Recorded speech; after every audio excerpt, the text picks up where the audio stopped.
Bienvenue mon Rav, j'espère que vous allez bien, que vous avez passé une bonne journée, une bonne semaine. Voilà, Bezrat Hashem, si Dieu veut, la paracha de cette semaine, ça va être la paracha de Kitavo. Il faut savoir que dans la Torah, on a deux parachiotes avec ce qu'on appelle des klalotes. La paracha de Bechukotai et la paracha de Kitavo.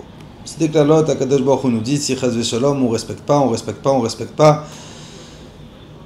et ben, il peut nous arriver des galères, mais Chaz Veshalom, Akadosh Baruch Hu, c'est un papa qui est aimant, ces klalotes, elle sera jamais sur nous. C'est un peu hypothétique. Et la question que tous les Mefarshim demandent, c'est, il faut comprendre que la paracha de Kitavo, dans n'importe quelle année, peu importe si on a 2 mois d'Adar, si on a un seul mois d'Adar, la paracha de Kitavo, elle tombera toujours avant Rosh Hashanah. Toujours. Pourquoi? Et un Rav, il a donné un jour une merveilleuse réponse. Il a dit, vous savez, dans la Torah, on a un concept qui s'appelle Unchalma Parim Sefatenu. Ça veut dire qu'il y a plein de mitzvot qu'on ne peut pas appliquer, comme par exemple les korbanot.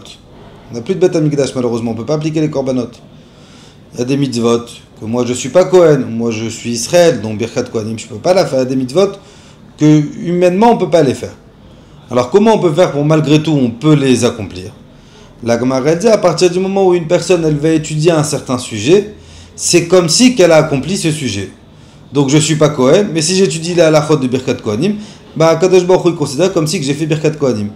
Il n'y a pas de korbanot, on n'a plus de Beth Amikdash, mais si j'étudie la halachot des korbanot, c'est comme si que j'ai fait les korbanot.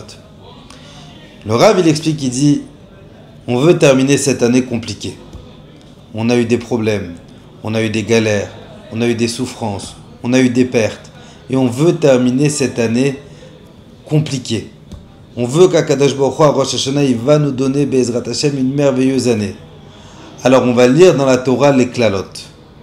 Et si on suit ce précepte, qu'à partir du moment où une personne, elle lit quelque chose, c'est comme si qu'elle a accompli cette chose. Alors pour faire montrer à Akadosh Baruch Hu, voilà Hashem, on a lu les klalot, c'est comme si qu'on a accompli, qu'on a accepté, qu'on a reçu sur nous ces klalot.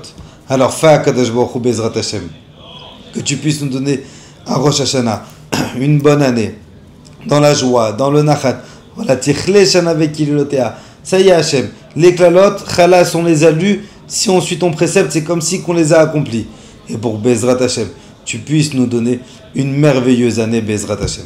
Je vous souhaite des bonnes nouvelles Rabotai et que le mérite de Rabbi Chaim vous protège. Amen.